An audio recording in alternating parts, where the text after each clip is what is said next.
Hello my lovely YouTube family, কেমন আছো তোমরা সবাই? আশা করি খুব খুব খুব ভালো আছো। আমিও ভালো আছি। তোমাদের সাথে শেয়ার করছি লাস্ট সানডের ভিডিও। সানডেতে সকালবেলায় উঠেই আমি সেদিন বিউলির ডাল ভিজিয়ে দিয়েছিলাম। কারণ আমি ভেবেছিলাম যে অনেকদিন দই বড়া খাওয়া হয়নি, তাই দই বড়া বানাবো। তাই সকাল সকাল উঠেই প্রথম কাজ আমি করেছিলাম সেদিন বিউলির ডাল ভেজানো। তারপর এই ডালটাকে ধুয়ে ভালো করে ঢাকনা হাফ লাগিয়ে রেখে দিয়েছিলাম। আর সকালবেলায় উঠে একটুখানি হাঁটতে গেছিলাম। এভরিডে যাওয়া হয় না, সানডে ছিল তাই হাঁটতে গেছিলাম। কিছুতেই ওয়েটটা ম্যানেজ হচ্ছে না, বারবার যত দিন যাচ্ছে ওয়েটটা দেখছি বেড়েই যাচ্ছে, বেড়েই যাচ্ছে। প্রথম দু তিনবার যখন ওয়েটটা করলাম তখন 65 কেজি আসছিল, তারপর দেখলাম যে 62 এসছে। কিন্তু আবার দু তিন দিন পর দেখবো যে ওয়েটটা আবার সেই 64 65 কেজি হয়ে যাচ্ছে। আমার ওয়েট বেশ কিছুদিন ধরে ভীষণই ফ্লাকচুয়েশন হচ্ছে। মাঝে তো 65 প্লাস হয়ে গেছিলো, এখন এগেন একটু কমেছে। কারণ রেগুলার বেসিসে আমি চেষ্টা করছি এখন একটু কম করে খাওয়া দাওয়া করার, একটু মেনটেন করার। তবে আমার মেন প্রবলেম হচ্ছে আমি জল বেশি খাই না। আমি অনেক জায়গাতেই শুনেছি ওয়েট লুজ করার জন্য মিনিমাম 3 to 4 লিটার জল খেতে হবে, বাট আমার তো খাওয়া পসিবলই হয় না। হার্ডলি 2 লিটারও হয়ে ওঠে না, কারণ অফিসে যাওয়ার পর জলের বোতল একদিকে থাকে আর আমি একদিকে থাকি। আর আজকে মার্কেটে যাওয়ার সময় একটা নার্সারিতে গেছিলাম আর সেখান থেকে নিয়ে এসেছিলাম এই তুলসীর প্ল্যান্টটা। আমার বাড়িতে তুলসী গাছ একদম বাঁচে না। কতবার যে এরকম আমি ছোট ছোট প্ল্যান্ট নিয়ে এসেছি, বাট আমি অ্যাট লাস্ট বাঁচাতে পারিনি। গাছগুলো লাগানোর কিছুদিনের মধ্যে খুব তাড়াতাড়ি শুকিয়ে যায়, একদম নষ্ট হয়ে যায় গাছগুলো। তোমাদের কাছে যদি কোনো সলিউশন থাকে তাহলে আমাকে অবশ্যই জানিও। যারা বোধহয় ওয়েট লুজ করে তাদের ডেডিকেশন আরও অনেক বেশি থাকে। অনেক কষ্ট করে ওয়েটটা 2 3 কেজি কমে, আবার সেই সেম জায়গায় 65এই পৌঁছে যায়। আর সকাল সকাল আজকে বানাচ্ছিলাম চা, কারণ চা না হলে আমার একদমই চলে না। দিনে তো দুবার চা খেতেই হবে। মাঝে মাঝে অফিসে তিনবারও চা খাওয়া হয়ে যায়। অফিস থেকে আসার পর আমি একবার খাই, আর অফিসে অনেক সময় দুবার খাই বা একবার খাই। তবে যতটা কম খাওয়া যায় ততটাই ভালো, কারণ যতবার চা খাওয়া হয় ততবারই অনেকটাই সুগার ইনটেক হয়ে যায়। আজকে সকালে একটু দেরি করেই উঠেছিলাম, খুব তাড়াতাড়ি উঠিনি।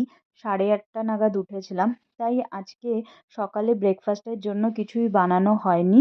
ছেলের জন্য বানিয়ে দিয়েছিলাম সুজি আর রুটি, আর আমার জন্য ওই যে দেখালাম রুটি ছিল, সেটাই আমি চা দিয়ে খাচ্ছিলাম। ভেবেছিলাম একটু পরে সুজি খাবো, কিন্তু সময়ের অভাবে সেটা খেতে খেতে 12:30 হয়ে গেছিলো, আর সেটা শ্যুট করতেও ভুলে গেছি। আর এখানে আমি বসিয়ে দিয়েছি রাইস আর চিকেন হচ্ছে। চিকেনটা আজকে ম্যারিনেট করে করেছিলাম, খেতে মোটামুটি টেস্টি হয়েছিল। তবে ছেলের জন্য ঝাল দিলে ও একটুও খেতে চায় না, তাই একটু কমই ঝাল দিয়েছিলাম। লাস্টে একটু চিনিও অ্যাড করে দিয়েছিলাম, তো টক ঝাল মিষ্টি চিকেনটা হয়েছিল। একটু ডিফারেন্ট টাইপেরই হয়েছিল, বাট প্রসেসটা একদমই সেম ছিল। ম্যারিনেট করে ওর মধ্যে একটু লেবুও দিয়েছিলাম, তো ওই জন্য একটু টক হয়েছিল। আর লাস্টে চিনি অ্যাড করাতে একটু টক ঝাল মিষ্টি হয়েছে, তো খেতে একটু অন্যরকম লাগছে, ভালোই লাগছে, খারাপ লাগছে বলবো না। আর মার আর ছেলের আগেই খাওয়া হয়ে গেছে, আমি লাস্টে খেতে বসেছি। খাওয়া দাওয়া সারার পর 3:30 নাগাদ ছাদে গেছিলাম, সেটা আর শ্যুট করিনি কারণ এভরিথিং শ্যুট করা হয়ে ওঠে না।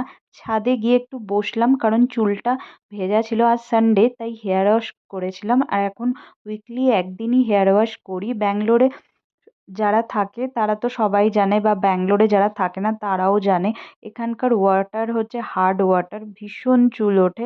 মানে আমি যখন ব্যাঙ্গালোর 6 বছর আগে এসেছিলাম তখন চুল কত সুন্দর সিল্কি ছিল, আর এখন যদি চুলের অবস্থা কথা ভাবি তাহলে অনেক চেঞ্জ হয়েছে। চেঞ্জ বলবো না, খারাপ হয়েছে। চুলগুলো এখন একদম পাতলা হয়ে গেছে আর ভীষণ হেয়ার ফল হয়। তাই আমি উইকে এখন 1 ডে করেই হেয়ার ওয়াশ করি। আগে আমি উইকে 3 ডে হেয়ার ওয়াশ করতাম, বাট এখন আর করি না। যদি সব চুল উঠেই যায় তাহলে আর কি করব লাস্টে। আর অত তো টাকা নেই যে প্ল্যান্টেশন করাবো। আর আমি দুপুরে না ঘুমিয়ে ভাবলাম যে দই বড়াগুলো বানিয়ে নিই। তাই প্রথমে ভিজিয়ে রাখা ডালটাকে ভালো করে মিক্সিতে পেস্ট করে নিয়েছি। আর ডালটা যেহেতু বিউলির ডাল তাই একটু আঠা আঠা টাইপের, দেখো এটাকে একদমই ঘোরানোই যাচ্ছে না। আমার এক হাতে ছিল ফোন আর এক হাতে আমি ট্রাই করছিলাম ওটাকে মিক্স করার, বাট হচ্ছিল না। তাই ফোনটা রেখে দিয়ে আমি প্রথমে ওটাকে ভালো করে ফেটিয়ে নিলাম। আর এখানে কিছু মৌরি আর এলাচ নিয়ে বেটে নিচ্ছি।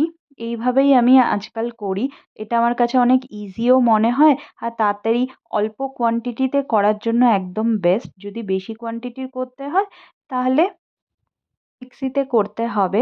এটা করে নেয়ার পর এটাকে আমি ডালের মিক্সচারটার সাথে ভালো করে মিশাচ্ছি। দেখো সেম কন্ডিশন, এক হাতে ফোন আর এক হাতে ট্রাই করছি কিন্তু হচ্ছে না।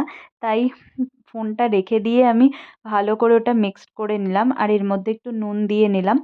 আর দেখো এই যে বড়াগুলো আমি ফ্রাই করেছি, একটা সাইড একটু বেশি ফ্রাই হয়ে গেছিলো, আবার একটা সাইড ফ্রাই অত ভালো করে হয়নি। কারণ আমি ডালগুলো ফ্রাইয়ের জন্য বসিয়ে দিয়ে একটু টিভি দেখছিলাম গিয়ে। আমার ছেলে একটা কোনো মুভি দেখছে, কার্টুন টাইপের, সেটাই আমি দেখছিলাম। গুড়টা ভালো করে কেটে এরপরে জলের মধ্যে কিছুক্ষণ মিক্সড করে নেব। আর আজকে ভাবছি যে দই বড়া বানাবো না, রস বড়া বানাবো। মা বলল যে কিছুটা দই বড়া বানা আর কিছুটা রস বড়া বানা। তো আমি বললাম যে ঠিক আছে, দই বড়াটা না হয় অন্য দিনই করা যাবে, আজকে রস বড়াই বানাই। কারণ আমার মিষ্টি খেতে তো ভীষণই ভালো লাগে। মিষ্টি হলে তো আর কিছু আমার দরকার পড়ে না। আর যত দিন যাচ্ছে, যত আমি ট্রাই করছি যে ওয়েট লুজ করবো, তত আমার মিষ্টি খাওয়ার ক্রেভিংটা তত যেন আরও বেড়ে যাচ্ছে। দই বড়াগুলো ভালোই হয়েছিল, তবে গুড়ের পরিমাণটা যদি আরেকটু বেশি দিতাম তাহলে হয়তো মিষ্টিটা আরেকটু হতো।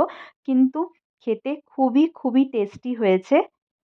আমাদের এই ছোট্ট মিনি ব্লগটা কেমন লাগলো অবশ্যই কমেন্ট বক্সে জানিও। সবাই খুব ভালো থেকো, সুস্থ থেকো। আবার দেখা হবে খুব তাড়াতাড়ি নতুন একটা মিনি ব্লগে। আর নিজের ফ্যামিলির খুব কেয়ার নিও। Bye bye, take care.